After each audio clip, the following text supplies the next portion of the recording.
Aloha Manga Club. It's your boy Lohali signing in with YuYu Ren, aka Deadlift Panda, one of the premier deadlifters of our time. In fact, he's probably one of the best powerlifters, of the past 10 years. But he has something else that is even more exciting. He has read like 400 times the amount of manga than I can even comprehend. How are you doing today, man? I'm good. Thanks for having me on, Brian. I am excited. This has been, about a year almost in the making. The first time that I reached out to you, we kept trying to line up our schedules and it just wasn't working. But I'm excited to say that we're finally here. We're finally having this conversation. And you are actually a supporter of Hajime no Ippo, just like myself. And I believe that's kind of where our conversations usually go. Oh, It's yeah. One Piece and Hajime no Ippo. I think we have weekly talks like every single time the new chapter comes out. One of us message the other one, hey, do you see that chapter? That part was lit or something like that. And it's like always the back and forth chatter. I love it. It's absolutely awesome.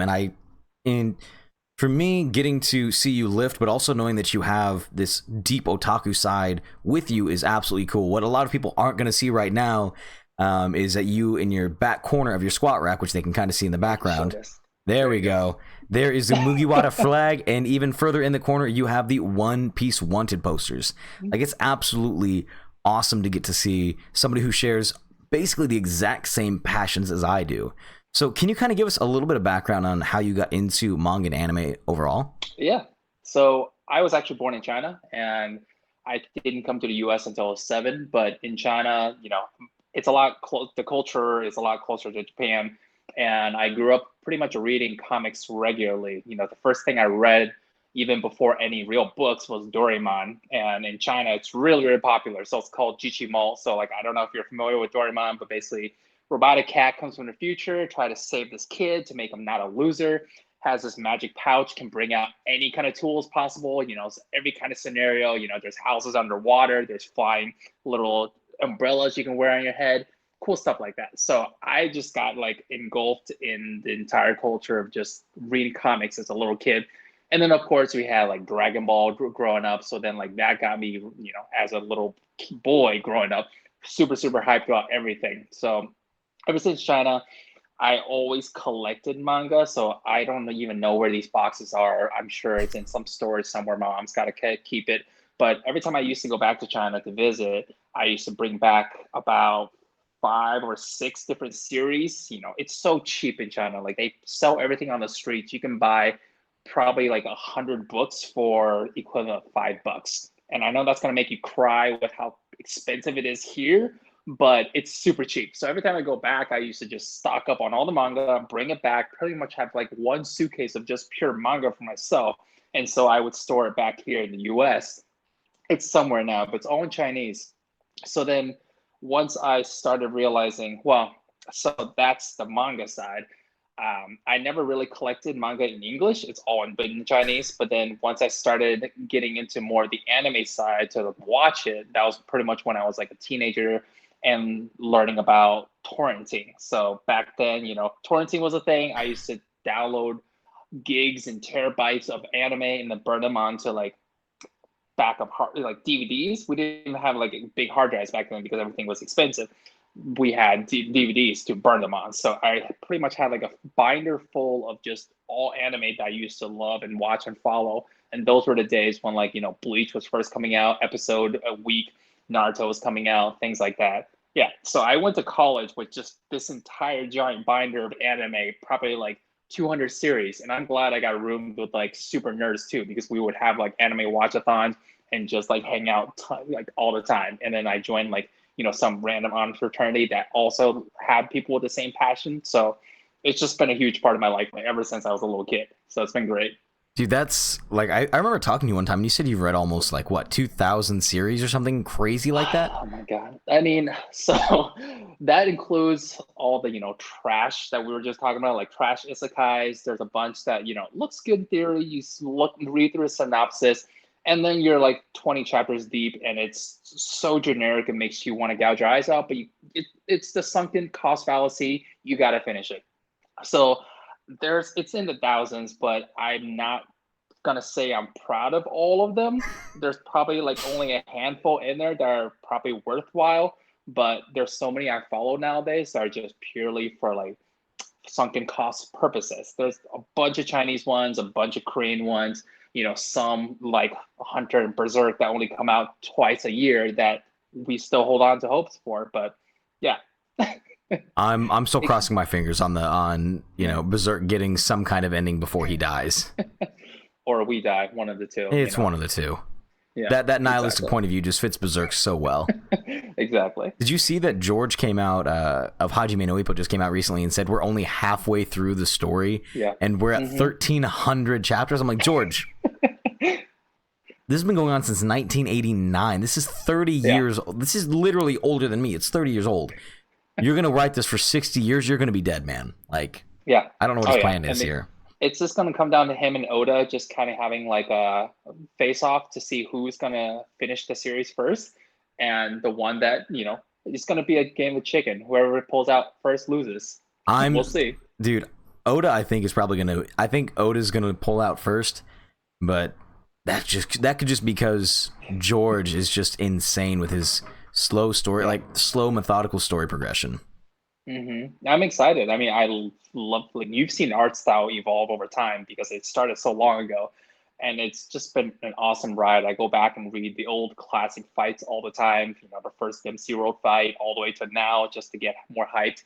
And it's so cool watching these like artists evolve just with the times. I think, and that's what people, people kind of, for lack of a better term, shit on Ippo a lot because they're like, oh, it's just so slow paced, or there's so much better fighting manga out there. But for me, I've just enjoyed the long story progression that Ippo's had. Yeah. Like, he's gone from a very timid, unconfident kid to, where he's at right now. Like, willing to stand up. I just reread the chapter where he pulls kids off of beating up another kid, and he feels really cool about that. But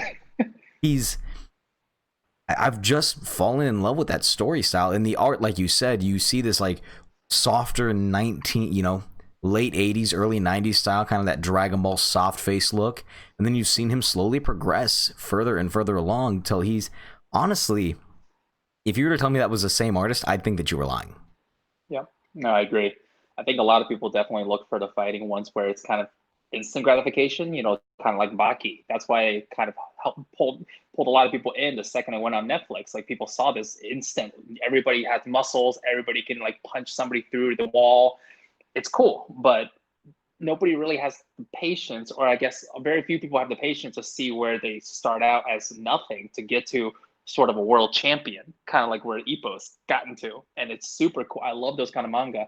Like Ice Shield 21, football manga, it's the same way. Started with nothing, kid can run, but then in the end, he's like an actual running back for Notre Dame. It's so cool. Dude, I think that was probably one of my favorite like story progressions. Like, they just skip over like, oh yeah, he got invited to Notre Dame and now the series is over. And I went, what? Yeah. They're like, he became the best running back in the United States at Notre Dame, and I just was like, back up.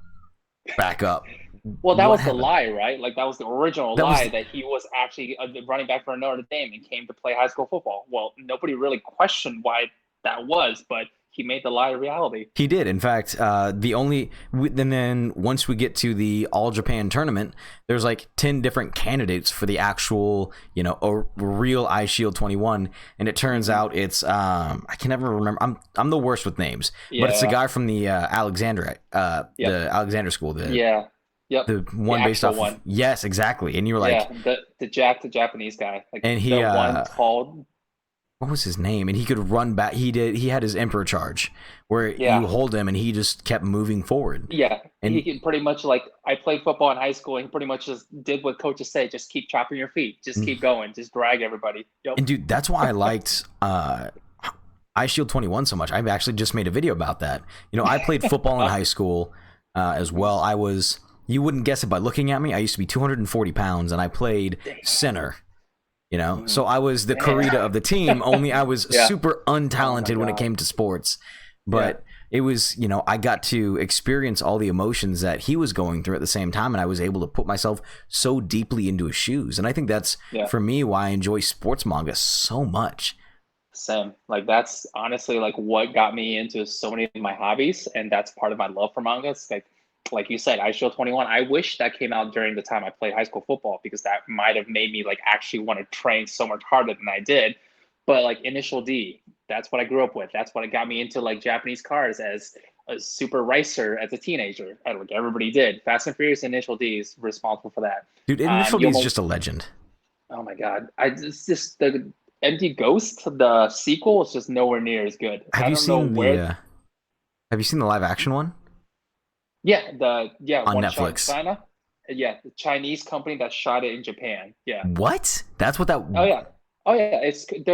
They're Hong Kong. Like original language is Cantonese. So like recognize all the actors, and the main actor who's it's Jay Cho. He's actually a really famous pop star in China, and so he's the actual actor for that. And it's hilarious when I saw that. Like, why are Chinese people making a movie about a Japanese anime shot in Japan? But it was good. Like it was entertaining. I liked it. It was a fun dude. Initial D was like one of those when I was younger, so like 10 years ago, no one knew about anything. And I'm just sitting there reading a drifting manga and I was like, this is so cool.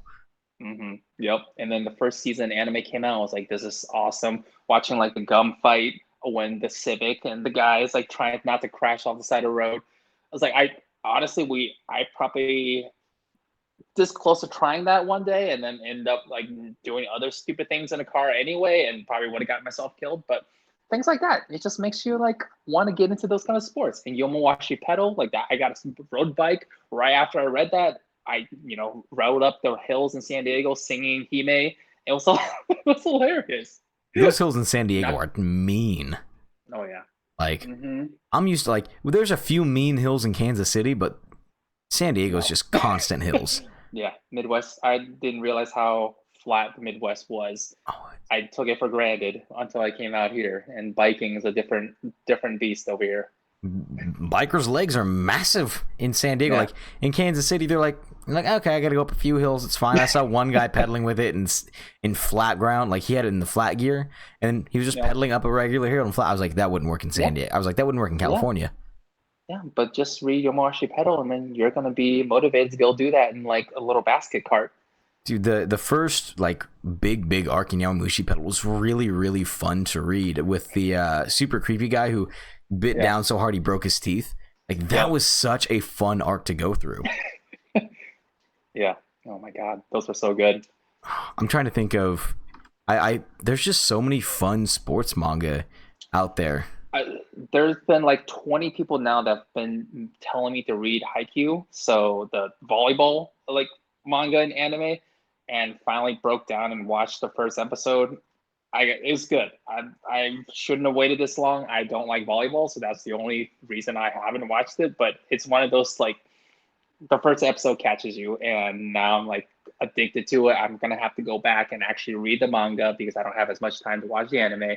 But I love what people have been doing with all these sports manga and anime because like the mangaka has actually put in research to go in and like actually see how it's done, interview or play the sports themselves and make it realistic as possible. And I think that's what's so interesting about iShield 21 is the amount of research that the author had to do for that series. Like he's done a really, honestly, really well-written football manga, but he's also doing Dr. Stone and researching. He's not doing like pure real science, but he's using basic scientific principles to a very high degree in a manga. I was like, oh, you can't do that. I love it. Dr. Stone and Cells at Work can replace the entire American science curriculum. Like, I think kids will learn more from watching those two anime than anything they can learn from like AP biology or any science class in high school. Actually remember it. Yeah, get your kid to watch, like, start them off at 5, have them watch Cells at Work, and you're golden. They've understood anatomy by the time that they're, 10.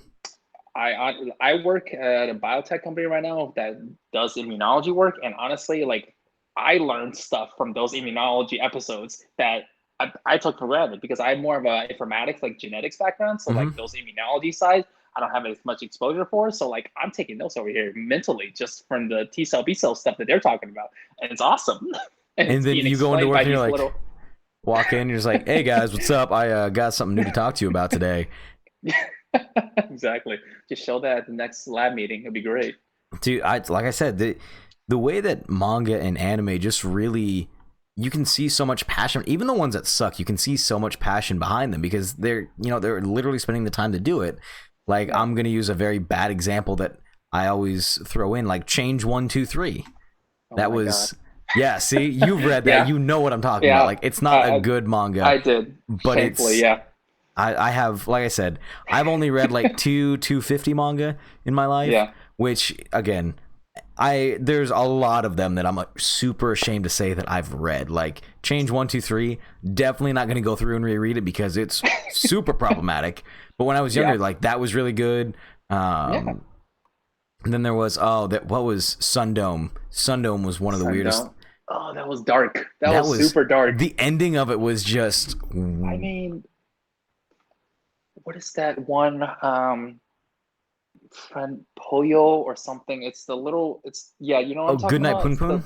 Yes, that's like there's manga out there that like are weirdly drawn, but it makes you question like everything about life. It's just like existential. You feel like crap afterwards, but then like also it just refreshed. And I don't like things like that. Just I don't know.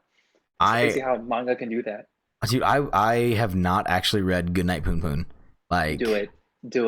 I'm so hesitant because I've heard so many negative, like not negative, but they're like it's such a dark, like depressing story, and I was like, but I don't wanna. Yeah. I mean, it's depressing, it's dark, but I don't think it's as bad as like some of the super overly gory and dark anime you've probably seen, like Elfenlied and like Higurashi, or like even popular ones like Neverland. Like, Neverland, dude. Neverland was great, but an actual like super surprisingly dark one was Dead Man Wonderland. Oh yeah, I love it. I mean, that's one of my favorites actually. I love how short, concise it was, and the storytelling was awesome. In the way that the story wraps itself up, you feel fulfilled. Like it wraps up all the threads that you want and leaves it open ended. So if they wanted to come back and make another series, they'd be able to, but they're not forcing you to like follow along. And I just thought, to me, that was probably one of the more interesting power systems that I've seen in a manga. Like the ability to use your blood as a weapon was so unique and cool. Yeah, no, that was super cool. And like, I'm glad they made restriction on it because like, blood is finite. So not everybody can just constantly use it all the time, but it was definitely super cool. And it kind of reminds me of like the way that Jagan is going in that direction nowadays. I don't know if you follow that, but like the whole Deaderland. I picked up, I read the first 5 or 10 to 15 chapters of Jagan, I think, actually. I can never say the name right, but I kind of dropped it because there's like 5 A's in there or something. There's too many A's. There's more A's in there than there are in most other like most sentences combined. But like I actually guessed part of the plot line. I was like, this is what's exactly going to happen by chapter 2. It was like, I was like, the little owl guy is going to actually be evil. He's never going to be able to cure himself of the. And I sat there and I read like some reviews on it, and some of the guesses that I made were like spot on, and I went, dope. But it's to me, I couldn't get behind Jagan for the same reason that I couldn't really finish. Like I made it like 94% of the way through. What's the one where they get transported? You die and then you get a copy gets made of you, and you go fight the aliens. Gantz. I couldn't do Gantz. Like for me, it was just one of those. There's a remake now. Well, not a remake. Sorry, there's another Gantz. Gantz E now. It's back in the shoujo era, so like samurais and things. Yeah, it's crazy, but basically same premise. People in samurai era die, show up in this room, have to go fight aliens and monsters. It's a wild ride. I love just trying to imagine what's going on in the mangaka's head when they're making that series. I don't know, but it's messed up. Like I said, I made it. Like I genuinely made it through all of the like parts that I should have bothered me, and then it just got to the point where I was like, I don't want to follow this anymore. Yeah, like you're not missing out. The last arc of Gantz got like existential Deus Machina level, and honestly, it's probably much better you ended it where you did. Because I made it all the way. The point where I dropped it is where they actually got teleported onto the spaceship. Oh yeah, never mind. You got past the existential part. Yeah, you're not missing much after that. Okay, yeah. Like I said, I literally made it like 96% of the way through it, like 94%, literally 94% of the way through. And then I was like, nah, I just can't. Because to me, manga is supposed to be cathartic. Like I want to go and, kind of turn my mind off unless I'm going for something, example being Pluto or Monster. Basically, Urasawa series I will go into and just eat up because his writing style to me, the way that he utilizes a timeline is so different of a writing style. It's super entertaining. Oh yeah. No, I love those. I definitely love Monster. So good. The other thing was, so one of my biggest hobbies is cooking, and of course, we used to watch Iron Chef and everything all the time, but it started from just reading all the cooking mangas and growing up, like cooking, Master Boy, baking was Yakitate Oh, Japan, like that was one of my okay, so it's favorites. Yakitate. I always say Yakitate Japan. I'm I'm sure every one of those is right, but it's I've never close. been Dude, so close. the ending of Oh my God. Yakitate The manga Japan, or the anime ending? the Which manga, one? the manga Okay, ending yeah. where it goes, Much better. Dawson? they there's a different ending for the anime. Oh yeah. It's much worse. The anime is much, much worse. Like they kind of got to the game show thing and then they sped it up to make what's the original like old guy? The guy who got him into baking, but basically he made him into like a bad guy who was just faking being bad to get him into baking world, like motivate him to bake more. So that's about it. But it's nowhere near as good as and ridiculous what the manga did. Just for the ending, I want to make sure that I remember the ending properly. So spoilers if you've never read this. Doesn't he create like there's something that's coming to kill the earth, and he gives a piece of bread to his best friend that turns him into a gigantic, basically monster that saves the world. No, it turns him into God Dawson. almost. So the Street Fighter guy, the Street Fighter guy who can like extend his arms and legs. Yes, Yeah, yes. turns him into that, and basically like he saves the world using his powers. I How do you? It was literally the ultimate gag manga, and then you mentioned Cooking Master Boy. That was such a fun read. Like you can't. For those of you who support legal manga, which again, we all know where I stand on this. This is an issue that I don't want to bring up again because the community goes through this every week. But I can't find Cooking Master Boy almost anywhere. Like it stops mid-series on most of the translation sites. Yeah, no, I agree. I think the most complete I've seen it is at Borders, but I read it in China. Like it's been done for a long time, so I'm not sure where the scanlators are actually like picking it up from. But all the Chinese is out there. They probably just need to copy and like scan it somewhere. But it's so good. Like that's honestly where I try recipes from all the time because I see something they make down there is cool. Like they show you how to make actual shomai, all the Chinese classic dishes, kind of like Addicted to Curry gives you all the instructions to make like curry in every single type. And it's like these kind of food manga and these kind of like different manga that actually gives you life skills. It's awesome. Like it's something that you can actually learn from. Dude, I just love what you get to learn from different manga. Like Yakitate Japan did end up including like genuine bread recipes in their volumes, and people have tried them and they're like, these are delicious. I remember in the anime they actually have different like little shorts to show you how to bake real bread, and one was baking bread using a rice cooker, and they actually show the recipe how to make it and flip it and make it and actually like show the end product. It was so cool. Dude, I was the second you said making the bread, I was like, I hope he talks about the rice cooker one because that is just. I was like, I've never heard of like rice cooker bread before Yakitate Japan, and I was like, that actually should work.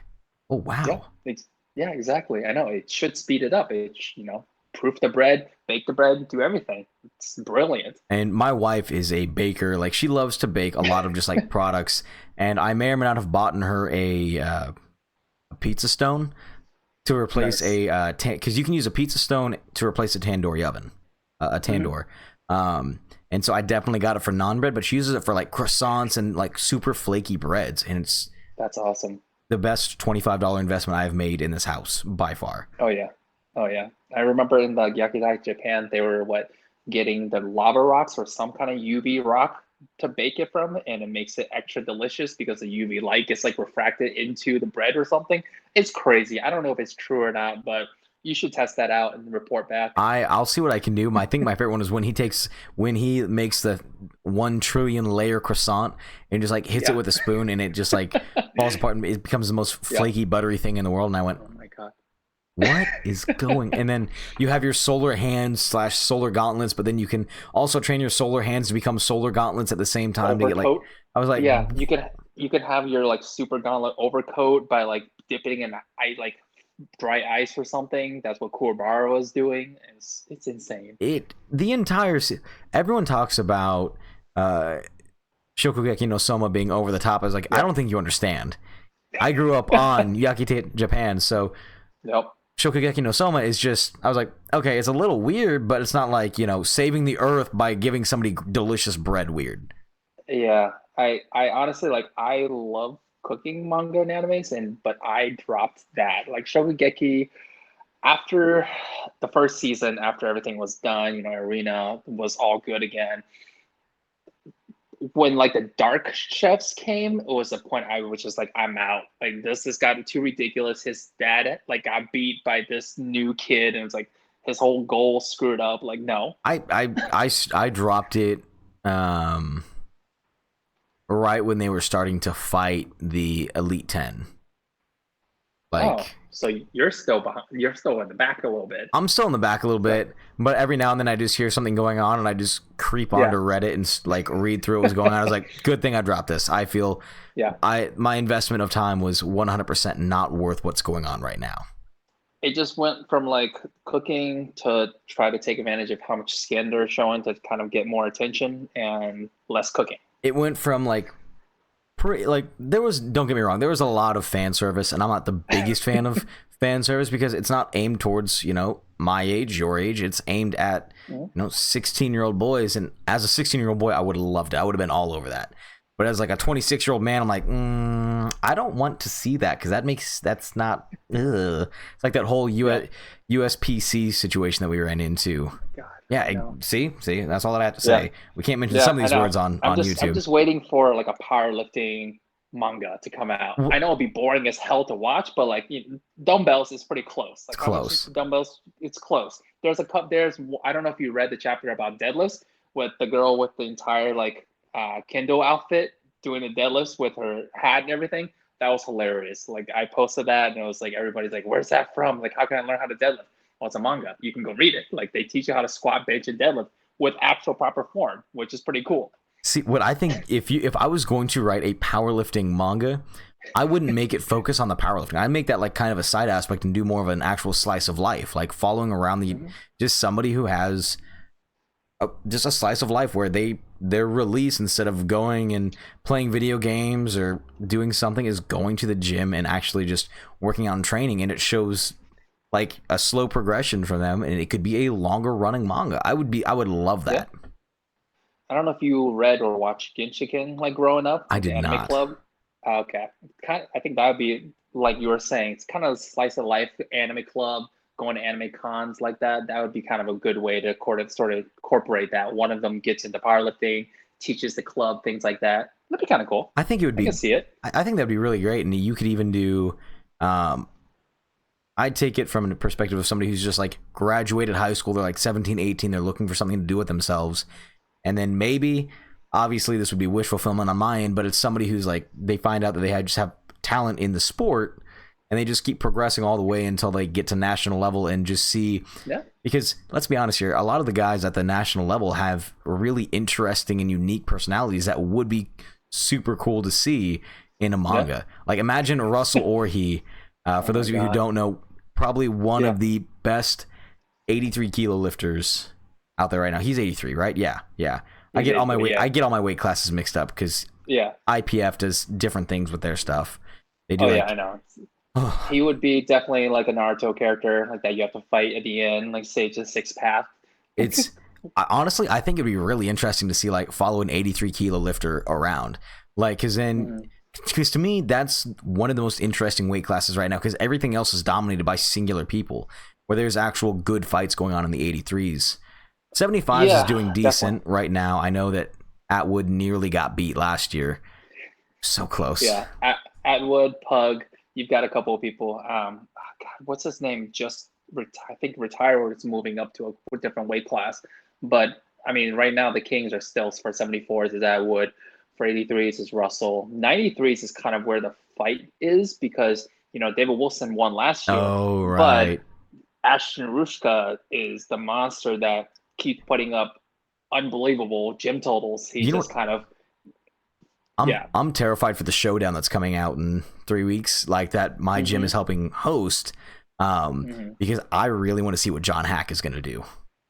I want to see he's putting up Yeah. massive, like he pulled, what was it, 830, Oh yeah. Just I 840. love so Garrett Fear just had a King of the Lifts podcast and he described it exactly. Like he hates John for just going up to the bar, shaking his hands a little bit, doing a little dance, and just picking up like 800 plus pounds like it's nothing. Like this guy just literally is impossible.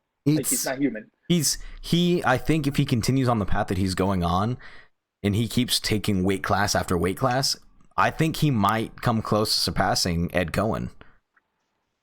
I mean, we'll see. Because I think definitely he's heading towards that because he's got all three. He's strong. Not like Jamal where you have a super world class deadlift. Him and Russell are all three world level squat, bench, and deadlift. So that's hard to beat when you have that combo. And then you got people like Jonathan, I can never say his last name. Keiko. Keiko. Jonathan Keiko, who can bench 550, 600 Oh yeah, pounds. yeah. But Then he he's also, like inversely doing people's deadlifts. he is, and he's not weak on the other two by any means. It's just his bench is so Yeah, out of the realm of possibility, it throws yeah, him into competition with everybody else. It's yeah, it's yeah. it's so If interesting you to see specialists versus all arounders and which one has the advantage. Yeah, no, that's definitely why really love this sport from like just the science perspective, because it's more than just how you're built. Of course, is your genetics, your training, your biomechanics, and what kind of leverages you get. And just because you look like you might be super good at deadlifts, you might also be super good at bench and squat by doing some super crazy technique that nobody else is doing. I don't. It's like how everybody trains differently and how everybody compensates. There's not one size fits all, and everybody can become strong by using different methods. And that's partly why, like, I love this so much. And you are actually one of the best, in my opinion, right now, general deadlift teachers out there. Like the advice that you give clicks with a ton of people because you know what you're talking about. You've demonstrated the technique, and you also, unlike other people, say, this is how a deadlift should look. This is how it can look. But you also need to experiment and find out what works best with your body style. Yeah, I mean, that's definitely part of the nerdiness coming out. Like, I love science, I love biomechanics, and it's one of those things where I've spent the last 4 years literally like nerding out and tweaking every part of my deadlift form, technique, little by little, just kind of seeing what works, trying for a while, trying a little differently, seeing what differences that causes, and then from there, I've sort of learned like what exactly works for myself. But then just helping other people, I can see from a different body structure, different training style, what also works for them and what kind of fixes can help them as well. So just from all those data points put together, I can sort of combine everything into trying to help people generally with what techniques fixes can help the most, especially for sumo because it's so much more technical than conventional deadlifts. It's one of those where if you don't get all your form, everything right at the beginning, it makes it 5,000 times harder to move the weight compared to like conventional where you can kind of muscle through it. I think that's a great analysis. And one of the things that you preach that I've been using in my own sumo training recently, because I'm switching from conventional back to sumo because I found that my hips, I'm stronger with sumo, but my hips don't like the high reps that come along Yeah. with it. But Yeah. using your like chest against a glass door, basically your face, your chest against that glass door kind of thing, not going through it is a great tip. And it's helped keep me a Yeah. little bit more vertical and going up and down using a lot less low back, which for me was an issue because I originally hurt my back riding a mechanical bull. Yeah, see that? Yeah, What that's at the power light district? Yes, you know exactly where. I've been on that one. Yeah, It yep, I know exactly. it was one of those events. Like I was with an ex-girlfriend at the time. Like we were dating at that moment, and I'm sitting there. I have a whiskey in my hand. One of our friends goes up and gets on the mechanical bull. I'm like, all right, can't look like a little girl on this one. Throw back the shot, get on the bull. Within the first like 4 or 5 seconds, my tailbone kicked over, pinched my SI, and it gave me a bulging disc on the other side. It Oof, was super that's uncomfortable, but it was even yeah. worse than what most people realize when I tell that story, because literally 8 weeks before this, I had an indirect inguinal hernia surgery. So I had just been cleared to lift 2 weeks prior to riding the mechanical Yeah. bull. So I was going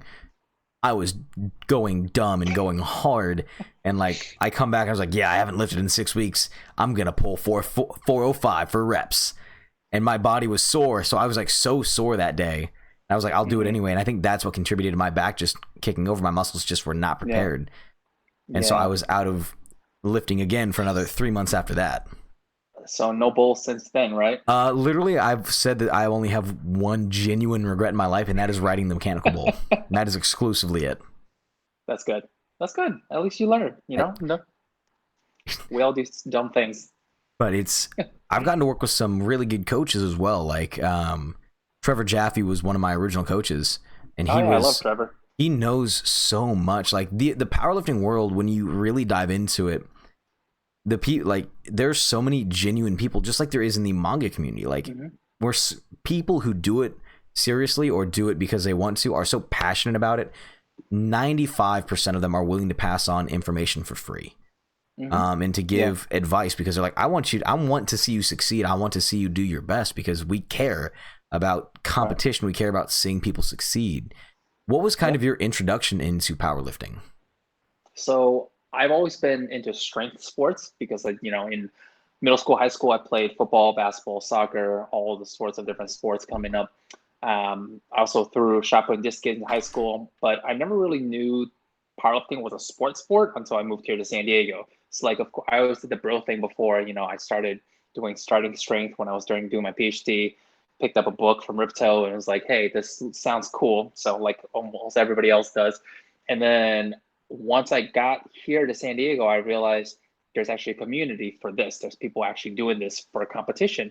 And it sounded really fun. So at the time, I already, I did squat, I benched, I deadlift, not well, but like not pretty either. I squatted like ass to grass at the time, and I was wearing my little like Velcro belt off of Amazon or something. And I was benching, close grip all the way down, bouncing it, deadlifting. I think I was wearing like Asics squishy running shoes and had like a super narrow sumo stance or something. Somewhat worked, but then I found out that it was a sport and there was a competition locally here in San Diego. So then once I moved here in January, I signed up for the competition right away because I was excited about it. Did it in June, I believe, and then I think squat and bench. I think it was like did 400 something on squat, 270 or 300 on bench, but then like got like a 640 deadlift in my first meet. So Oh, yeah, just that's it. terrible. It was a terrible meet, I, just the I worst. didn't know it was good or bad, but it was like there was a lot of people. I got to meet a lot of people that were like in the local gyms around here. So then from then I started to love the sport, and I started connecting with more people in the community, learning about more of the names around here who can like actually teach you more about this like actual technique instead of just going in and trying to pick things up or trying to like push things up. And that's all I knew back then. So then from there, I met the community that I started training with, Convoy Strength. They had like a grand opening of the gym, and I started going there regularly. And from there, it was just kind of um, one competition after the next. I jumped back and forth between USPA and USAPL a little bit. For those that don't know, USAPL is sort of the test known like stiff bar IPF affiliated community who have only the tested side. USPA has the tested and non-tested side with deadlift bars and a couple different rules like 24-hour weigh-ins instead of 2-hour weigh-ins. But I didn't know any better at the point, so I kind of bounced back and forth between the two because my friends were doing both of them, and I realized that I kind of liked the USAPL a little better. So then I did a couple raw nats from there, and from then now I'm here. Like I think I competed nonstop 3 times per year for 3 years, and I started a new job last year, and at that point, I was like, I kind of need to take a break. My body's aching. I'm 32 years old, and I kind of need to focus a little bit more on the career side. So then since then, I've been just doing more of the training for fun, and then sort of writing a lot more posts to try to help other people to learn how to do deadlifts and a little bit more mechanics side of that. Which is really interesting. And one other thing to note with the IPF USAPL is that they're trying their hardest to get into the Olympics, which means that they follow closer to the WADA standards of drug testing, which kind of it's the biggest thing that separates them from a lot of the other federations within the United States. Because again, USPA recently introduced the drug tested division. I believe it's only 2 or 3 years old at this point in time, isn't it? It's relatively newer. So yeah, the tested side, I think so. I'm not. So when I first started USPA back like in 2016, there wasn't even a tested side. So it must have been sometime between like 2018 and now. So yeah, I think 2 years sounds about right. It's super new, but it shows a real growth within the sport. And to me, it's really interesting to see both the tested and the untested side, because there are certain people who cannot compete tested because unfortunately they do have medical issues that require them to take different drugs that would technically be against WADA regulations, and they wouldn't be able to compete in the USAPL. Now, I was joking earlier this year when USAPL called off collegiate nats, didn't they? For the COVID issue? Yeah. They like when USAPL was calling off their meets, and I knew that USPA was still doing the drug tested nationals. I was like, if USPA really, really, really wanted to kind of take over that drug tested portion, like pull a portion of it, put a post out, say, prove that you've gotten a total in the USAPL that's qualifying for nationals, and we'll let you come over and compete over here. Like, that would have absolutely decimated a lot of the USAPL's clout and pulled over some really interesting lifters. But the interesting thing that a lot of people in the community note is that there's so much competition in the USAPL. Like, some of the best, strongest lifters are in the drug tested division, and it's really interesting to see. I think it's just plainly due to sample size. Like, I've done a couple of analysis using the open powerlifting data sets before. They have pretty much all the records going back the last couple decades. But if you look at it, pretty much USAPL regularly has like double the membership of USPA. So then for every single weight class, you're going to have twice the number of genetic pool to choose from. And then out of those, it just gives you a higher probability of just genetic freaks coming out who, are built for certain movements within powerlifting. So I think that's why, like, over time, because of the increase in number of people powerlifting, we keep seeing more and more higher numbers and records being broken every single year. Of course, that's combined with, better training, better recovery methods, but we also just have more all of these. If you look at like a D1 football players, these guys aren't training for powerlifting, but if you go in the gym, like, they're repping out like 600-pound squats easy and 700-pound deadlifts, and they never even stepped foot in a powerlifting competition before. So like, you have these guys who have trained for strength all their lives now realizing that this is a sport and coming over. And people like Russell Orhe, who has a bodybuilding background, are perfect for that. Like, he has a build, he has the muscle background to come in and just start putting up big numbers, especially with a little bit of training with good coaching from like Joey. He's really close with I'm not going to say he's a 1-for-1 of Ronnie Coleman, but that's why Ronnie Coleman was so successful, is he had this bodybuilding background as well as doing the powerlifting. He's out here, squatting in the 90s, unheard of weights for his physique. Like, it was insane. But now we started to see this kind of transition from, only do 1 or 2 reps to get better, to more of that power building mentality where you're actually utilizing accessory and hypertrophy work to get your muscles bigger, so you can utilize the muscle fibers in a better way. Yeah, no, definitely. I agree. And I think that's exactly where people sort of are missing out a little bit on the pre-training, is not doing more of the hypertrophy work and getting more of a muscle base before starting to just focus purely on technical side, because muscle is what moves weight. So then the more muscle you have, of course, the more you're going to be able to lift. And so just focusing on SBD all year long is not going to be as useful as taking some time off and just focusing on some high rep bodybuilding work. I think that sort of is the best of both worlds. If you can get the muscle mass to fill your frame out to get closest to the limit of your weight class as possible, then you're going to have the most success. And absolutely, like I fully believe that powerlifters need to go and train with bodybuilders when you're off season. Like, be with them and focus on that squeeze that they're telling you about, because as dumb as it sounds, that mind muscle connection it's not as spooky as some people think that it is. It's literally you focusing on squeezing the muscle the entire way through the rep and using your brain to tell your receptors, hey, squeeze this muscle over here and I want to squeeze it as hard as I can, instead of being like, oh yeah, just going through and throwing the weight and trying to look heavy. Yeah, exactly. Go read through how heavy is your dumbbells and just do every exercise they put into each chapter. That literally lays it. Like, I love how it's become like a bodybuilding manga, because every chapter shows you how to do a different exercise and it's kind of done in a quirky way. There's so many exercises out there that will tie into every single lift. Like, there's one of the biggest arguments that goes on in powerlifting is whether or not the overhead press helps with your bench press. Like, that is the quintessential powerlifting argument. And I'm of the opinion that you're having strong shoulders and triceps will never hurt your bench. If anything, it's going to make you more stable. And I found, for me, my body feels better when I do shoulder dumbbell presses, or, overhead press. It might not necessarily give me a direct push, but, I like the way that it makes my shoulders feel healthier. Or I'm a freak of nature when it comes to bench press, because I can incline press like 235 for a set of 6, and I still can't bench press 315. See, I tell that to every single lifter who knows. I'm like, this is what I can do on incline and this is what I can do on flat, and they're like, that's not right. Like, I can incline press 90-pound dumbbells for 2 sets of 8, and then a drop down set with an 80s for a set of 10, and flat bench I can kind of get 95 for like 1 struggle set of 8. It just, my body makes no sense. They need to eliminate flat bench. Just give us incline. It'll be good.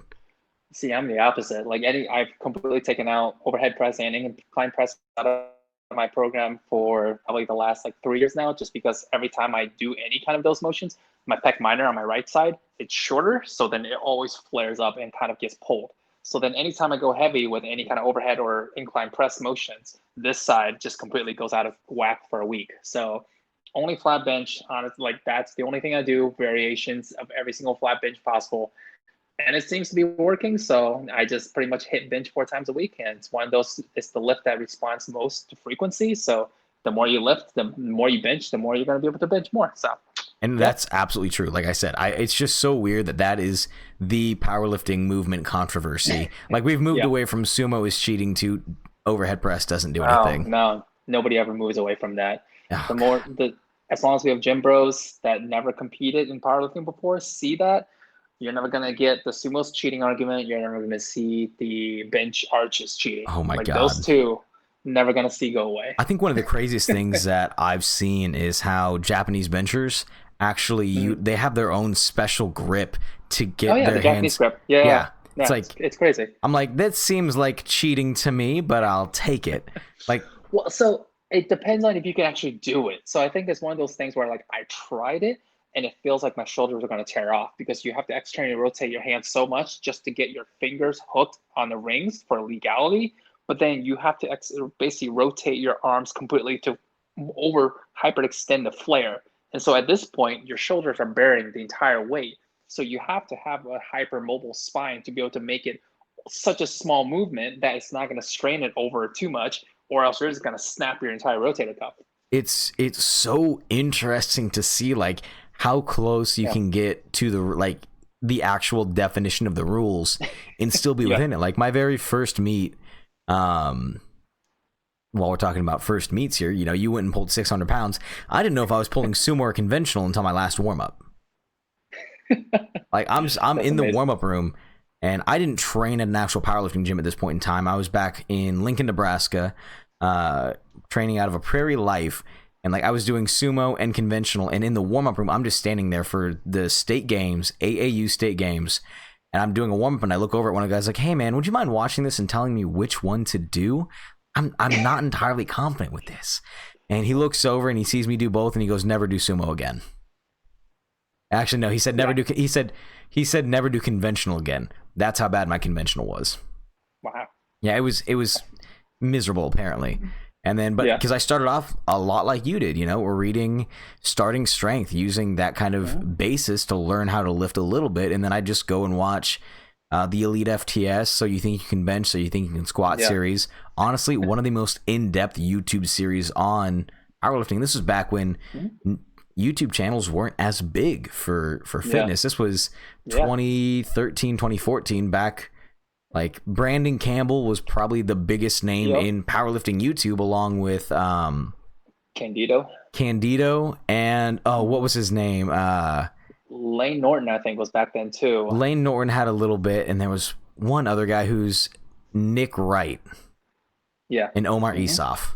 Like, those were the big names in there. And then suddenly we've seen this transition from, really, I don't want to say basic training footage, but basic training footage to the Russell Orhe style, where he has an actual filmographer like recording him, editing it, and it's some of the most beautiful like lifting footage I've ever seen. Like, the editing that goes into that is insane. It's gorgeous. The sport's come a long way. Like, it's like you said, it basically was giving you basic techniques of how to learn how to squat, bench, deadlift, to now everyone's analyzing every little bit of the lift, from like the bar path, any kind of breakdown in any shift, any butt wink. You have Squat University putting out like any little sway that you do, in 1 inch of it, you got to correct. So then, like, it's gotten so technical to the point where I think we've gotten to too much information. Like, people have started to become scared of just going in and just lifting heavy. It's analysis paralysis. It's you have exactly. Which is why I don't coach myself. I have a team based out of Springfield, really good coaches. I was like, listen, I'm going to overanalyze every single thing that I do. Please take over my training. And to me, it sounds really stupid, but it's I'm paying to have a coach, but it's a worthwhile investment. I could get the information for free, but I know that I'm going to sit there and I'm just going to kill myself by analysis paralysis and just ruin my lifting cycles because I'm thinking way too much about what's happening. Oh yeah. I get videos all the time for deadlifts, to critique and to help give advice for, and I love it. I love being able to help people and learning different things by seeing different people and different bodies, different techniques. But I think the main issues that I get sent are the ones that people just are afraid to pick up more than like 2 plates without any rounding of the back, any breakdown in technique. So then they're really just kind of afraid to just try enough to where you induce a form breakdown and try to fix it from there. But you're sort of stuck at the initial step of wanting to perfect it. That's like starting Pokemon and just grinding out a Charizard in Viridian City before even going on to like Brock. That would be the worst. I mean, I always did, grind it up to a Charmeleon, but you can do it. You get that double kick and you're fine. I cheated and got Nidoran. I'd go. Nidoran? Yeah. I'd always get Nidoran because that's how you defeat Brock. You use double kick, you use fighting moves, or Mankey. Mankey was the bang. Mankey, Karate Chop. There you go. Karate Chop, and then get Primeape at the very end. Primeape was a terrible Pokemon, but I was all about the Primeape. But yeah, I think the part of the journey is just that learning exactly how your body responds to heavy weights and still being within a reasonable range of safety, but then just learning from that and then slowly tweaking your own techniques as you go. And you learn a lot about yourself and the lifts as you do that. And sort of that's what I spent the last 4 years doing, is literally obsessing, like tweaking everything I constantly maxed out, which is not exactly, I would recommend to everybody else because they might snap something. Luckily I didn't, but from there I sort of kind of learned how my body adapts to different like heavy weights and maxing out weights, and what parts of the lift breaks down, what do I need to strengthen, what do I need to change. And from there, really, it's just kind of like how you perfect and optimize your technique. In any anime, you always see like one grandmaster training you, saying you have too many wasted movements, get rid of them. That's exactly like how I see lifting. It's like you have too many wasted movements in the start. How do you optimize that? How do you make it just the bare minimal you need to move that weight from point A to point B? I mean, if you listen to JP, again, probably one of the best American squatters to have lived up to this point in time, first American to walk out and squat over 1,000 pounds. He did that at the first U.S. Open. But it was a thing that we used to preach because I've been part of this specific community in Kansas City for like 5.5 years. And the thing that JP beat into our heads was settle up your squat walkout, right? Yeah. Because you'll see people take 6 steps backwards, shuffle around until they get their feet right. And it's yep. 1, 2, shift, settle. No wasted movement, no wasted anything else. And don't do the Lily Bridge. And it's very prominent in the IPF, but where you take the big shrug, like big breath in, shrug it up, and then kind of try to tighten yourself up. It's because shrugging it up is you're not gonna necessarily hurt yourself, but you're wasting extra energy in different areas. I mean, yeah, exactly. If you're tight enough and pulling that bar down enough to properly, you shouldn't be able to do that. No, you're like that just means that you're watching some YouTuber do that and you think it works for you. And then you watch, and then you. Yeah, it's a headache. yeah, exactly. It's all about just optimizing your movements, and it's all cool mechanics that you can sort of learn over time. And I think, and this is just a personal opinion, it's not right or wrong necessarily, but I do believe that, powerlifting will eventually take its toll on your body, and you need to accept that if you're going to be powerlifting, you're probably going to be hurt at some point in time. You're probably going to hurt yourself doing something stupid, and you can't prevent it, but what you can do is approach it with the right mindset. You can't be saying, oh, I'm going to go in and never get injured. I don't ever want to get injured. You need to go in with me, accepting the mindset of, okay, I'm probably going to get hurt somehow, some way. We'll push through it. We'll figure it out. Like somebody, I don't know who it is. Hopefully my coach isn't listening to this. Last Thursday, was doing a 1-for-1 deadlift warm-up. I'd go into a conventional pull, and then I'd go into a sumo pull because I'm trying to get back into sumo while I was working up to a 440 dead. And my last sumo pull was 420, 200 kilos. So that's no. 420 is that 200 kilos? About 200. Yeah, it's about 200. 2 point. Yeah, I was using kilos. So it was like 418, I guess. And I'm sitting there and I'm like thinking in my mind, I probably shouldn't do this. And I pull it anyway, and I set it back down, and just like my inner adductor, my inner thigh was like, that wasn't the right call, buddy. And I was like, all right, I'm not feeling great right now, but we're just going to keep going through. Yep. Listen to your body. That's the main thing. My body knows I'm about to do something stupid. My brain's like, nah, we'll try it anyway. We didn't learn from Mechanical Bull. It's okay. Jeez. I mean, the older you get, the more aches and pains you feel every single morning when you wake up. So you get more intuitive with what's going to go right today. As you train, as you warm up, you'll feel like, is this top set at RP 9 really a smart thing to do right now? Like, should I dial it back a little bit? You start to realize that. Like, there's a massive difference. Like, once you've been in the game long enough, you start to realize either today's going to go well or it's not going to go well. And what makes a good lifter is knowing that that's going to happen, knowing that possibility is going to happen. And this is just, again, opinion. It's not necessarily right or wrong. And you'd know not to go in and push yourself, because if you think that you're going to get hurt, you're setting yourself up to get hurt. Yeah. You can go in. I mean, you can still go in and kind of do a little bit of movement, but if you go through your warm-ups and say, okay, I did my warm-ups, this is where I'm going to end it. I still did work today. I'm going to get out. Or you take a nice mental break and go, I'm going to take a step back today, and I'm going to come in tomorrow. I mean, like you said before, I totally agree. It's part of the sport. Like, if you're going to be in a strength sport where it's literally about pushing your body to the limits, injuries are going to happen. Like, whether small injuries or big injuries, it's going to happen. Like, there's been studies done on this, and I've written about this, and the cause of injuries are all across the board. And, most commonly injured places are like your back, your rotator cuffs, your knees for powerlifters. But it's impossible to avoid if you are in this sport long enough. Like, I don't know if you just saw last week that Ben Polak just pulled his quad out. Like, literally, he separated his quad from doing his trap deadlifts. Like, he was trying to, for the charity coming up, he was trying to do 1,000-pound trap bar deadlifts. And so he got into his mind, and then he ended up warming up. Warm-ups apparently felt good, but then once he tried to go up to like 900, it just tore, and there's nothing you can do about it. Like, things like that happen. Some days it's going to be harder than others, and all you can do is just try to train smart. And Ben Pollock is probably he's just a monster of a human being. Like when I say he's like a brick of a human, the man is literally a brick. Like you look at him, he's just square. Oh yeah, I know. I've met him at the Kern before, and like we're about the same height, but he is just literally there's just no body fat on him. Like you press him, and it's just hard, and it just bounces back. It's insane.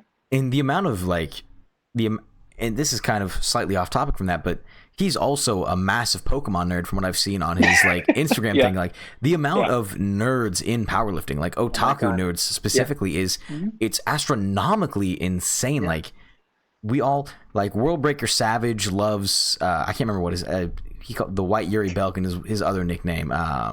Whatever. Like loves Hunter x Hunter. I can't remember, but there's so many like genuine like power, like Naruto is so popular, Dragon Ball Z influencing.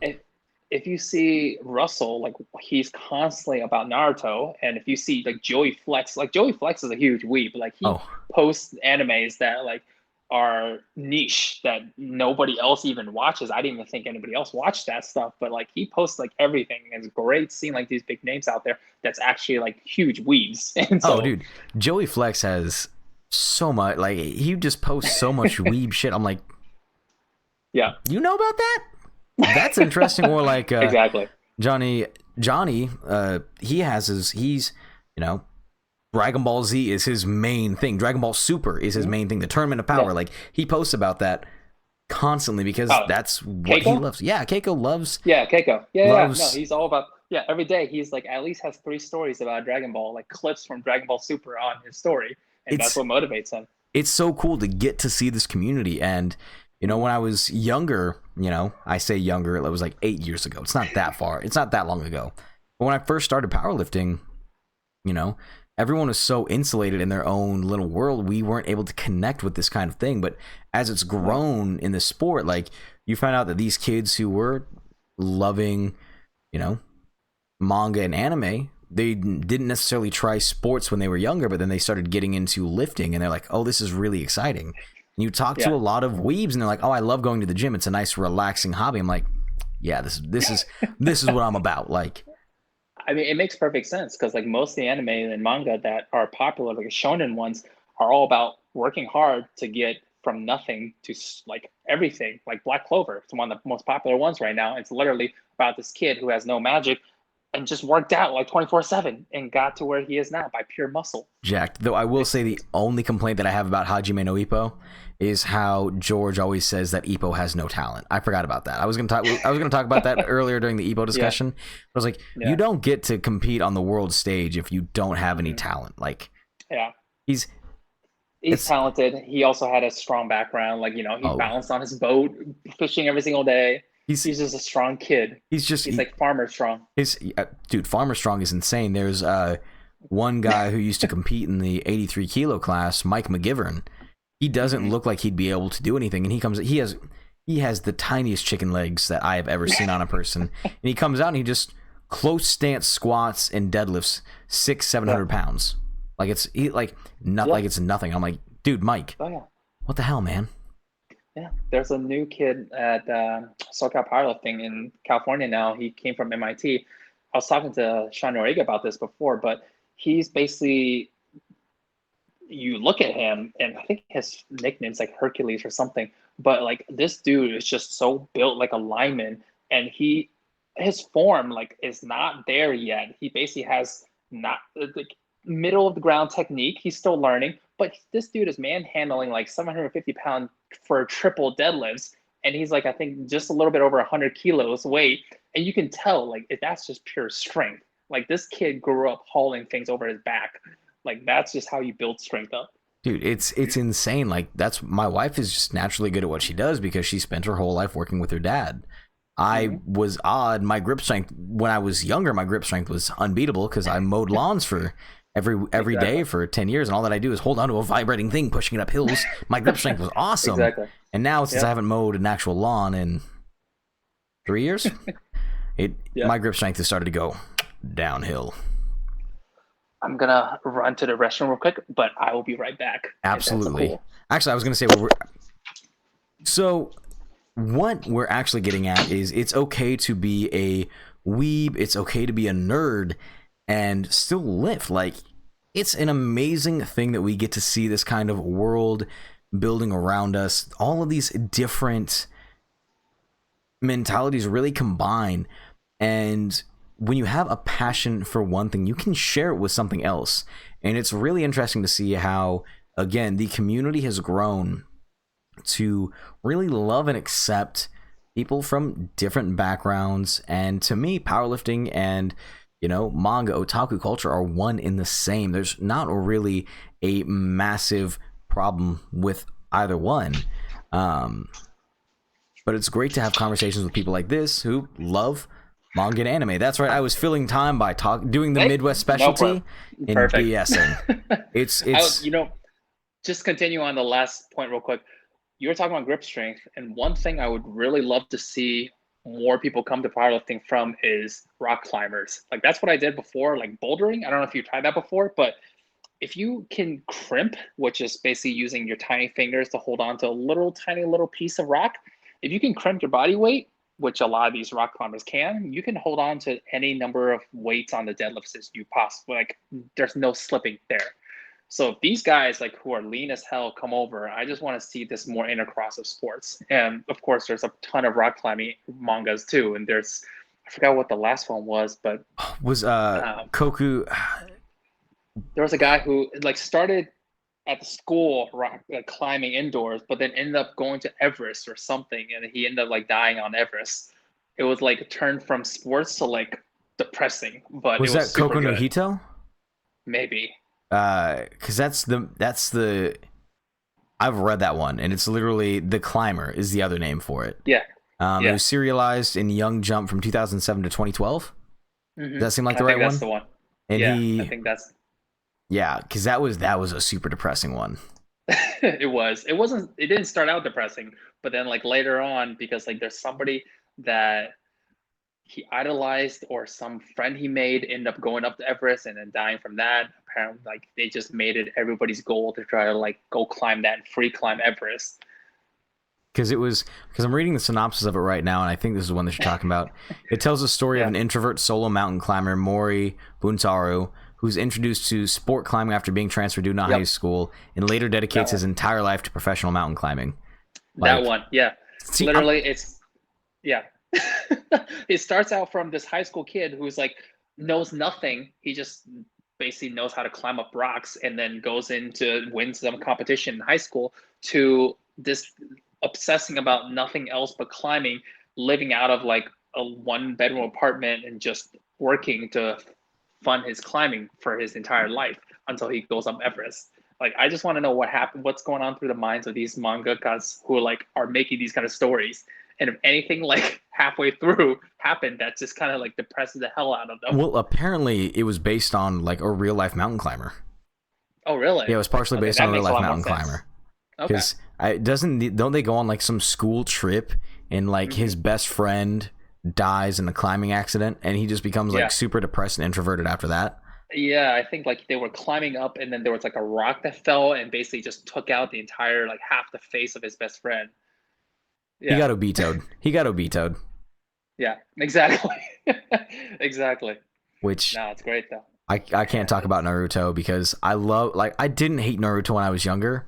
Just that the Kaguya was the worst ending that I've seen. Like, almost worse than Bleach's ending. I don't know. Don't give up hope yet. His son's manga might be even worse now. Have you been following? I know.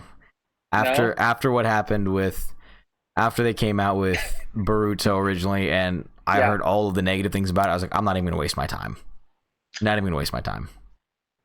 At least, so I don't know if you spoiled this but in the last couple of chapters, apparently Jiraiya might have a clone that's like here now. So Jiraiya Sensei might be back.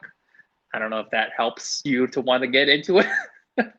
He died so poignantly. Just leave him dead. I know. No. Well, he's dead, but his clone might be here. So, hey. In Naruto, that's basically the same thing. Exactly. I like how in the original Naruto, like, it ended with Naruto and Sasuke becoming like basically godlike beings. And then in Boruto, they just are so weak. Like they just seem like they can do nothing. You're Like like the bad guys all of a sudden stronger than they are when they basically are just the two like sages six pack. they literally become the embodiments of the gods themselves, and they're like, Yeah. nah, Yeah. we're screwing that. It's like he Yeah. thought, it's like he thought, oh, you know what, I made him too strong. Gotta bring him back down to regular human levels. Yeah. And then they Yeah. give Boruto like all of the crazy powers and make him stronger than Naruto. I was like, that's Yeah. The no. karma. I was like, It's stop. it's like the Dragon Ball power-ups. Like you can destroy the world with one punch. Okay, let's give you an opponent that can do the same but flashier, and then just keep going up on that power curve. They should have ended it after the Cell Saga. Dragon Ball Z should have ended after the Cell Saga. Yeah. We didn't need I Boo. mean, We don't need Dragon Ball Super. Gohan was supposed to be the end of the series. I agree. I actually agree with that. Like trying to make Gohan, especially now, like the whole Mystic Super Saiyan, like not even Super Saiyan, like the Mystic human side Yeah. stronger. Yeah, no. It's Yeah, especially Super Saiyan 2, that scene when he goes Super Saiyan 2 for the first time in the anime yeah. is probably one of the most hype things that I've ever seen, where he just sits there, they step, like Cell steps on the android's head, it explodes, and Gohan just snaps, and Yeah. Cell's like, oh, okay, finally I can see what happens, and then Cell basically shits his pants. He's like, oh no. Oh, I've made a big mistake. I did not want to do this. And what people don't realize is that even with one arm, Gohan still beats Cell. It wasn't the fact that Goku didn't actually come and help him with the Kamehameha. He was just talking to him. He didn't give him any energy. He didn't give him anything like that. He was just sitting there talking to him and saying, listen, Gohan, you got this. Just release your power. You don't have to hold back anymore. Wasn't Goku giving him any power. It was straight up that. And then even in the Buu saga, it was confirmed that Mystic Gohan was the strongest unfused character, stronger than Super Saiyan 3. Like, he beat Super Buu until he got tricked because he pulled his normal cocky thing. Yeah. Well, in the manga for the Dragon Ball Super, he beat Kefla, the fused version, by himself.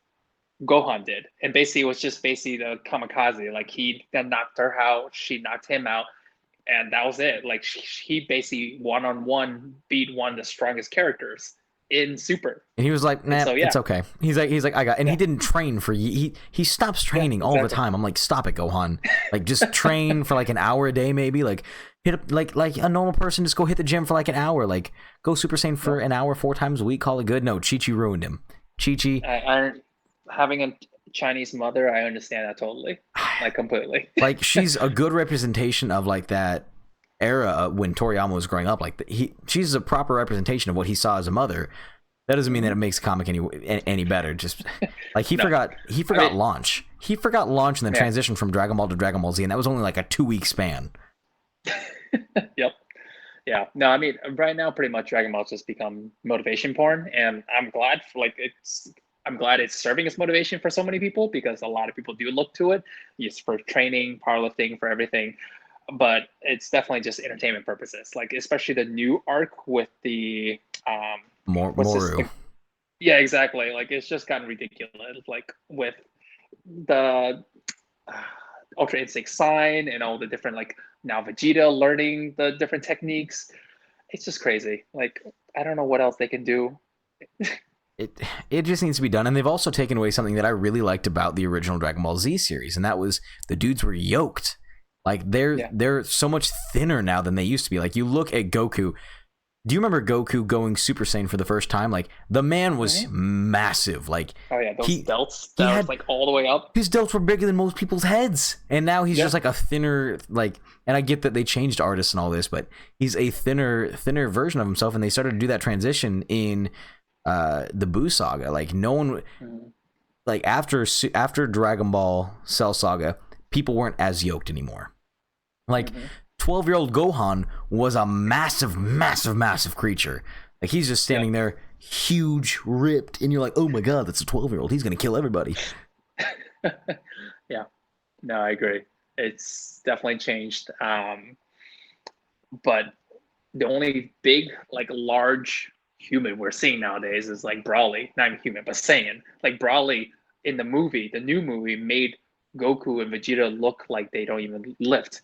Like they're so small compared to him, and he's what the size of Goku used to be. Like you said, Exactly. it was crazy. It's he Yeah, like that's how all the characters used to look. Like yeah, Toriyama used to draw them so they were just mass monsters, and that was the 90s way of doing it. Like if you read Fist of the North Star, you know, those 90s JoJo's Bizarre Adventure, JoJo. Yeah, like I the know. I all of these guys were finally read that. huge. I've never read JoJo's, and at this point I have to keep to my dedication of not reading it. I tried. I broke finally after like 100 people messaged me and told me in real life to watch it.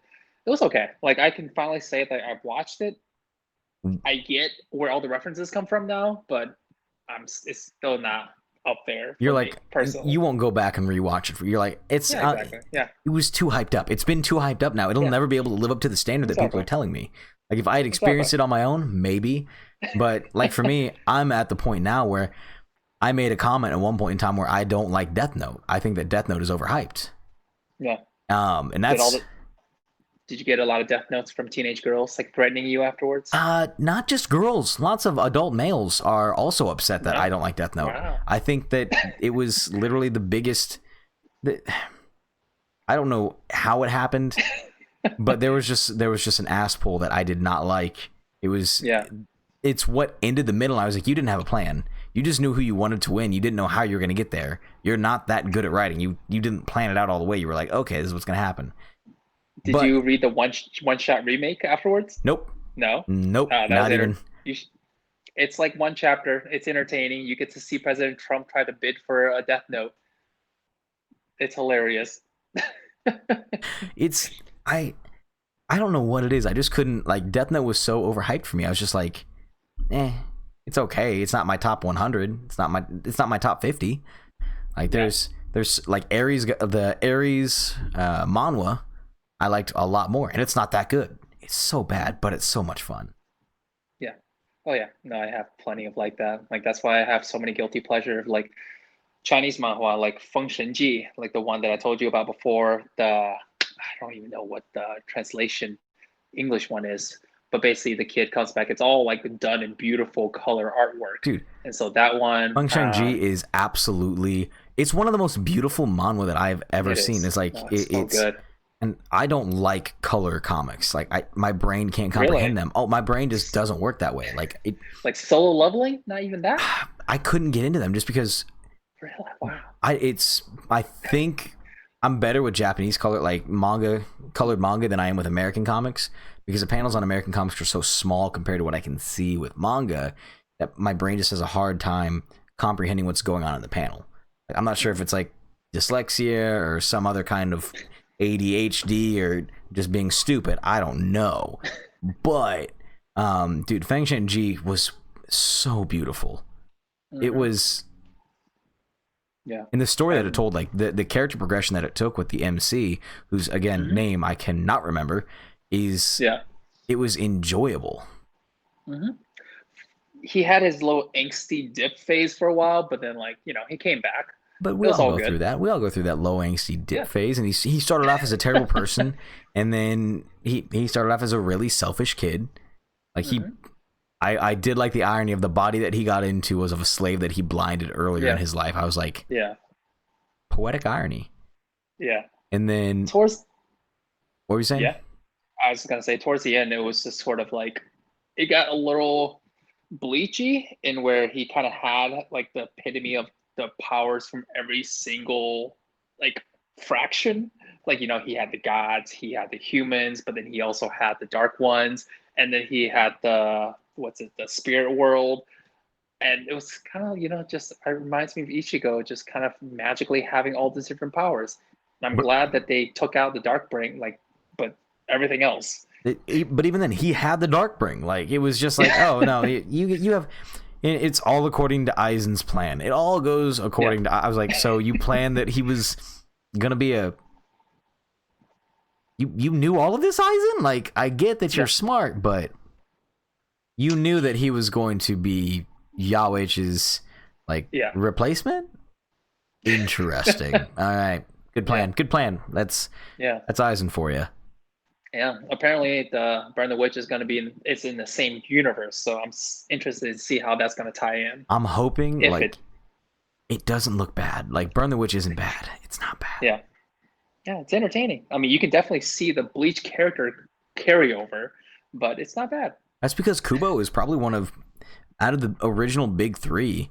Like Kubo was, controversial opinion maybe, the most beautiful artist. Like he just created beautiful people doing beautiful things. Yeah. I don't know if you saw recently like Kubo's drawing of DBZ characters, but basically he had like Vegeta, he had Cell in there, he had Vegeta, he had Frieza, and you could tell basically like what characters from Bleach are in there. And it was amazing. It was just like the best backdrop. And it was like, who's the assassin? Dodo Po, like the Oh, assassin from oh yeah, the brother of yeah, the the one brother master, Crane Crane Master. Master, Tien's Yeah, master's brother. I yeah, don't know how I that guy. remember all But that. yeah, Kubo drew that. Yeah, that's the wonders of anime manga. We pick up like repressed memories from way long ago that we read. Dude, it's Kubo was just he was just probably one of the best artists. Like I think Oda's a superior storyteller by far, like hands down. But I think if you were to pair Kubo up with somebody like the author from Death Note or not Murata, the guy who's doing Doctor Stone right now. Oh yeah. No, I know who you're talking But about. pair him up with somebody who writes a story for him and he just draws it, I think you'd be golden. I mean, that's kind of like what One did with the One Punch Man, right? With Murata. Yeah, And Murata. Actually, I think yeah, Murata was like, I want to exactly. pick this up and draw it. Or God, what's Oh my another? God. Murata's just insane. His Yeah. paneling is After the last couple chapters where literally you see the entire world get sliced, that was so cool. Like I haven't seen any art like that, especially in black and white. the only one who's close to him is Boichi. Oh my God, Sunken Rock was one of my favorites. Like that was so And good. then he had Sunken Rock, and then he had the Android one. Yeah, the I forgot what that one and Wallman, the one that it was basically like kind of basically Attack on Titans like air gears Mm-hmm. that people assassins were using. Like that was a good series too, and that tied back into Sunken Rock. I think the Sunken Rock universe is actually like his all of his manga like that he draws Mm-hmm. for his own stories tie into the Sunken Rock universe. Yeah, God, what was that? What was I got to figure out the name of that one? Otherwise, it's gonna bother me. It was, but you know what I'm talking about, where yeah, oh man, yep. but it's weird because he's actually one of the few South Korean artists doing manga work in Japan. Like, Mm-hmm. and I Yeah. actually, it's really interesting that Shonen Jump is now opening up their Tezuka Golden Award to the world. Mm-hmm. Like, this I is saw the that. first year that they've been doing that. What was it? Origin was the Origin, that's the yeah. one. Yeah, that art was so cool. I think I read the one shot for that, but I haven't followed the series too much. But just reminded me like the classic like Armitage. Like I don't know if you watched those classic ones, Armitage 1, 2, and 3. Uh, it was during like Akira's era. It was basically like about a futuristic society and a bunch of people are becoming like androids or like cyborgs, and it's so good. You need to watch that afterwards just for classic nostalgia. Okay, that's on my list, dude. Then there was like I think the oldest manga that I've gotten to read so far is Ashita no Joe. Oh, I haven't watched that. Oh, it's I haven't even read that before. oh I've heard of it. How are you liking it? I've read it. It is. I can't. It has one of those endings that you're like, is that how it ends? What? No, no way. He won't end it like that, and he does. And it was. Did you watch Megalobox? Yeah. Oh, Megalobox part of is it. I haven't finished it yet. Megalobox is based off of Ashita no Joe. Okay. So it's Nice. it takes Ashita. Megalobox is an homage to Ashita no Joe, and Ashita no Joe came out 15 years before Ippo did. I think it came out in 74, and Ippo came out in 89. Dang. I feel old now. That's crazy. I'm born 88, so I'm just trying to think back to like all the things that came out around the time that I was born. Berserk in Berserk. I think actually Berserk came out 1 month after Ippo, or they came out the same month. Mm-hmm. Like, which is that's mind blowing to me. Oh my God. That's another crazy one that I'm hoping. Well, now that the Skull Knight they're showing more about him. I'm trying to figure out like if he's going to become a replacement for the Skull Knight in the next generation and whatnot, and what's going to happen there. Well, can the God Yeah. Hand ever actually be defeated is the real question. Yeah, And exactly. in my opinion, probably not. I don't think it can. But I don't know, man. Berserk is just so weird. And then I feel I want somebody to take over and help Togashi write Hunter x Hunter. Like, yeah, I want him to go from writing novels Oh each my chapter God. to having somebody draw them. It exhausts me reading those pages like nowadays. Like just it's just more words than actual drawing. It's just the entire panel. Like those, it was a joke before. I don't know if you've seen like the jokes of what happens if Togashi wrote going to buy milk, but it's become reality. Like the We entire didn't think he was going to page. do it. We were like, he's not Yeah, gonna. He won't do that. Like let your wife yeah, take over, man. Like your wife is yeah, exactly. a celebrated mangaka. I will have a Sailor Moon crossover easily. I will happily take that. Just give me that. I'll take Tuxedo Max. Come in, please. Just bring in some actual drawing to it. But I love what he's done with the like on the boat with the princess. The story's super cool. The powers are laid out super cool. I just want the fight to happen instead of the novel. What people are thinking. Eventually, he's just gonna write down what's happening in the fights instead of drawing them. He comes out Yeah. of nowhere, hits him with a left across the face, and we see blood spreading. I'll be like, I'm done. I'm No, done it's now. his, the dream is just one of the powers of the princess is going to be talking people to death. So then he'll have an excuse to just write the entire wall of just text. Don't let him hear you say that, I know, please. I know. I think it's so weird to see how different mangaka react to the change in just technology too. Like we've seen, like George refuses to put any of his. He will not put his on Viz Media, which I think is doing Ippo a massive disservice. Like he's like, I don't want my manga on the internet. I'm like, George, put it on the internet, please, so I can get an English translation. Please, that's all that I want. I want to be able to legally own Ippo and put it on my shelves. I was gonna say he knows it's gonna get up there one way or another, but might as well put on a better quality version up there. Yeah, like I would. It's just so depressing. We're actually a half hour over. We've been recording for like an hour and 27 minutes. So Nice. I'm gonna wrap this up, but not because I want to, but because I have to. So sounds good. It's been fun. It has been fun. When I end the show, I always ask two questions. One is a serious question, and one is my random question of the day. We're gonna start off with the serious question on what are 5 manga that you don't think most people have heard of that they need to read. Ooh, let's see. So I know it's popular. It's getting a lot of popularity recently, but Solo Leveling is definitely up there, very high up for me. It's super good. It's got one of the best art possible, and if you like the RPG sort of ish setting, and monster killing and a lot of different like dungeon diving, it's right up your alley. It's still coming out new chapters every single week, and they're doing a really good job scanning that. So Solo Leveling, let's go with the Korean one because there's so many good ones out there and it's doing disservice. Veritas. So I know you're a Breakers fan. I'm a Veritas fan, and I think everyone should read that one. The ending's a little rushed, but the entire series just such a good like ride. Like you follow this delinquent from high school, and it's just so good. Because it's Veritas by this, it's by the same team, isn't it? It's by the same team, by its Breakers. Yeah, exactly. So it's definitely there. Red Storm. So it's a Chinese. So it's also, I think I'm gonna feel horrible if I say it wrong. I'm pretty sure it's Korean, but Red Storm. If you can double check, I'm double checking. I got you. I would appreciate that. 100%. It's South Korean, but Korean, perfect. Okay, Red Storm, super, super, super good. Lots of chapters out already. If you are interested, lots for you to catch up on already. Beautiful world development, beautiful just power progression, and I think everyone should read that. God, there's so many other Chinese ones. I'm trying to like not recommend bad ones, but like the one we talked about before, Function G, like that's super good. And I think not many people have read that.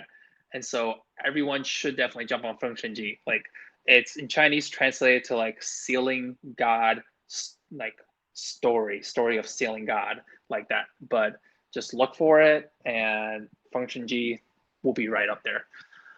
I feel like I actually need like a Japanese one. There's so many like Chinese and Korean ones I've mentioned. Um, oh, let me just think real quick. God. Oh, is this popular? So Claymore. I mean, I Oh, love Claymore. Claymore was So okay, amazing. I I can't. Okay, so it's a tie. Last one between Claymore and Katekyo Hitman Reborn. So those two, Hitman Reborn. I love the stories. Amazing beginning. You think it's gonna be quirky as hell, but then it becomes a super good story that has like a huge family friendship ties. Ends great, good feeling. Claymore is just great. Like I love the ending. Don't watch the anime because the ending is atrocious. But the manga ending, I just literally reread it last week because it's so hype. It's just so good. The Like Claymore. Claymore threw me off because they don't have noses. No, they don't. Well, from the side, sometimes you can see a nose. For like from the especially side, but like men. they have the Krillin nose on. Like Yeah. when you're looking at them from the front, they have the Krillin nose, but when you're looking from the side, you're like, okay, I can kind of see it. But Claymore, like, they also had another. That same person had another series, Angel Densetsu, which was I saw that. amazing. I do need to actually go read that. But can I add another one? Yes, you can. Because okay, Rave Master for people who are like the fairy tale fans who don't know where that came from, like the whole story and everything. Rave Master, go back and read Rave Master. That sets so much premise for like so many future anime and manga. Dude, Rave Master is, in my opinion, so much better than Fairy Tail. It's so much darker too. So much darker, story so much better, doesn't need to rely on fan service. Like the characters are just so much better. Like Gray is nothing compared to who's the sober master in the original like Brave Musica. Yeah, Musica. Oh my god, so much better character. Musica, much better than Everyone, and like all of the characters in Rave Master feel so much better. Like Ellie is a much better character. Like, and I know why he did Fairy Tail the way that he did, because he wasn't planning on making it a long extended series, but he just wanted an emotional break from the darkness that was Rave Master. Like Rave Master, like he gave it a happy ending, but he didn't need to. Like the way that it ended, you were like, oh damn, ooh. Or what happened to Sieg. I'm not gonna spoil it for anyone who hasn't seen it. My god. But when I read that, like I got tears in my eyes. I was like, oh boy. Same. Yeah. It's like, I mean, when you learn what happened to his dad, and like the whole story, the true history of everything, it's just like it all ties together. Like the entire long series ties together so well. Like it's a really well balanced manga. Rave Master is probably one of the best underrated gems out there. And Eden Zero is doing a phenomenal job. Have you gotten to read any of Eden Zero yet? You told me to last time. I still need to go back and like actually read it. I heard it's getting really good. It goes so dark. Like it goes darker than Rave Master. I was like, Mashima, are you okay? Like, do we need to check your temperature? Are you gonna die over here? Like, what's going on, buddy? Like, that's how it's good. I'm sold. Then I'm definitely gonna need to go pick it up. And I guess the best way that I can hype it up is picture One Piece and Rave Master combining into one. Yeah, with the powers too. There are powers in here. There are different planets. Like One Piece, you travel the seas to get to different islands. Mashima, I think, copied that a little bit, obviously. Yeah. And you follow along to different planets in the Sea of Cosmos. And it's just different worlds. It's really entertaining. I highly recommend it. All right.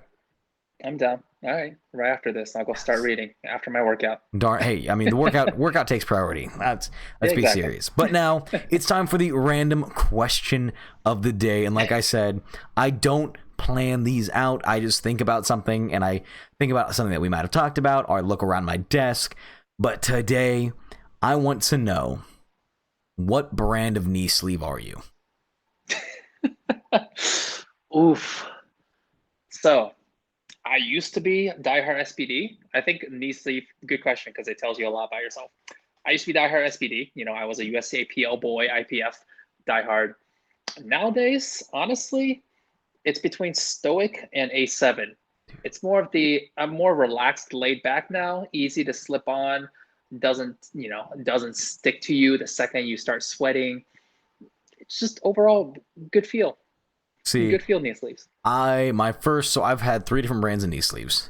I had the Ray-Ban 5mm. Yep. Those Had are those too. terrible.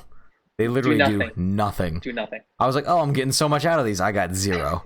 And then Yep. I switched to a smaller company that's no longer around, Trident Strength Systems. Never heard of them. Okay, yeah, they were around for like 1 year. And the owner was so like generous. I'd buy random things from them, and he'd give me a 40% off coupon because I'd message him personally. I said, "Hey, do you got any of these in stock?" He's like, "Yeah, we'll sell it to you for 40% off." I was like, "Dope." That's actually my wrist straps right now. But I'm using Stoic, and they're budget friendly compared to the SBDs. They're $60 for a pair, and they're I don't want to say I can wear them the entire workout at my size. I get a little kick out of them, but they don't cut off my circulation. I think Stoic is probably one of my favorite brands out there. Me too. My wrist wraps are Stoics. I almost got the Stoic belt if I didn't get the A7 one. And honestly, the knee sleeves are definitely one of my favorites. Like the little sticky pads inside feel good, and I can pull. Like I wear extra smalls, and I can pull them up easy. Yeah, yeah. I'm like a medium. Jeez, you step up my game. Calves. I know, it's okay. I don't have the calf genetics. It comes up easy. Yeah, dude. And so, are the Stoic wrist straps, are they like stretchy, or are they like nice and stiff? They're stretchy. So okay. I don't know if you worn the A7 ones before, but I've literally gotten like calluses from wearing the not the A7, sorry, the SBD wrist wraps. I've gotten calluses from wearing the SBD ones because they're literally that stiff. But the Stoic ones, they support enough. Like I cock my wrist back when I bench, and they're supportive enough. They're comfy enough. I get the medium length ones, and they're easy to get on tightly. I can take the thumb loop off easily. So yeah, highly recommend it. It's cheap too. You can get it at Amazon Prime. Yeah, I mean, it's like I said, I will stand by my Stoic knee sleeves, hands down. Exactly, same. But so we are at the end. So let everyone know where they can find you. I know that you don't technically, I don't think, have a YouTube channel, but let everyone know where they can follow you on Instagram. So my Instagram is deadlift_panda, and if you are looking for any kind of powerlifting motivation, anime motivation, or just learning to try to get into powerlifting in general, I try to put out a lot of good information about especially sumo deadlifts, about deadlifts in general, but pretty much anything you want. So if you want to check it out for anime and powerlifting, check it out. Yeah, absolutely. His Instagram will be linked in the description and down below. Please, you need to go follow this man. He is strong, knowledgeable, and honestly really funny and fun to talk with. You guys know where to find me because obviously you are watching the Manga Club. Don't forget to like, share, and subscribe for more manga and, you know what, fitness related content, because this is what I love to do. And for everyone new and old, welcome and welcome back. It's your boy Lohali, and I will see you next video.